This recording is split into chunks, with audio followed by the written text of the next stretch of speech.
The member for Rockdale. Thank you, Mr Speaker. I rise to once again raise matters of incredible stupidity happening in my electorate and to express my concerns about these matters to the House. Mr Speaker, as the F6, the toll trap running to nowhere, continues to crawl its way forward, there are a number of matters of great concern to my constituents that deserve attention. In early July, I contacted the PMS F6 Extension community and stakeholder engagement team to attempt to raise these issues directly with the agency.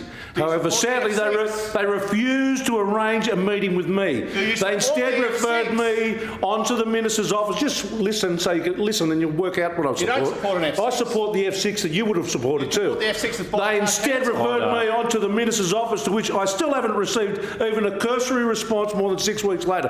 Mr Speaker, there's a reason I contacted the RMS in the first place. And it's because the Minister clearly has no idea what's going on with this road.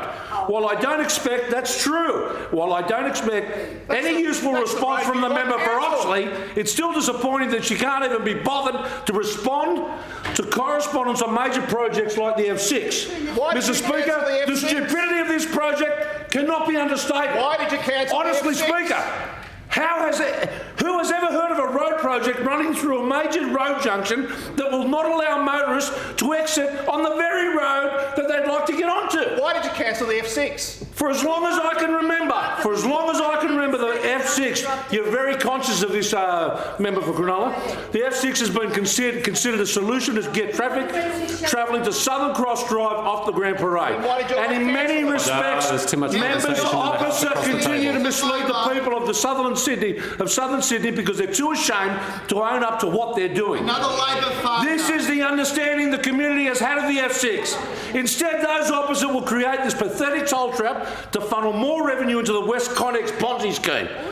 In terms of functionality, the West Connex Southern Extension is going to make the Tibby Cotter footbridge look like responsible spending. Mr Speaker, the continued construction of these tollway bolt-ons to fatten the West Connex sale is simply disgraceful. And it's no surprise that the ACCC has stepped into this whole process to the government's detriment. The lack of commercial experience among those opposite has become increasingly clear as more and more of your contracts fall apart or prove to not be in the public interest. Whether it's the Premier's disastrous contract with the Asiana for the light rail, the ridiculous contract under the Crown Resorts is currently suing the government, or their mismanagement of competition issues in their toll trap Ponzi scheme. They clearly just don't know how business works. Mr Speaker, on the 18th of October last year, those opposite initiated a debate on the F6 in this chamber, pushing the supposed benefits of this road down our throats. And one of the statements made by the government members during that debate was that there were only 5 residential property acquisitions required for the first stage of this West Connex toll trap. I can confirm to the House that the compulsory acquisition jackals are out in full force. Business owners on the West Botany Street have now been informed their properties have been slated for compulsory acquisition. This represents the loss of thousands upon thousands of square metres of employment-generating land to my community. Mr Speaker, I've also now received reports of the predatory way in which the RMS compulsory acquisition team has begun engaging with my constituents, and I am highly concerned that we are not being treated fairly. I call on the Minister to immediately reconfirm that there will be no more than 5 residential property acquisitions, or to clarify those comments made to the House. That's just ridiculous. Mr Speaker, despite repeated commitments from the government that this would be better managed than the West Connex debacle, the same sort of chaos, mismanagement and total disregard for affected residents is once again on full display. One of the affected business owners was reportedly told that while he could fight the RMS in court, he would definitely lose, and he should expect to give up his livelihood for whatever they offered him within the next 12 months.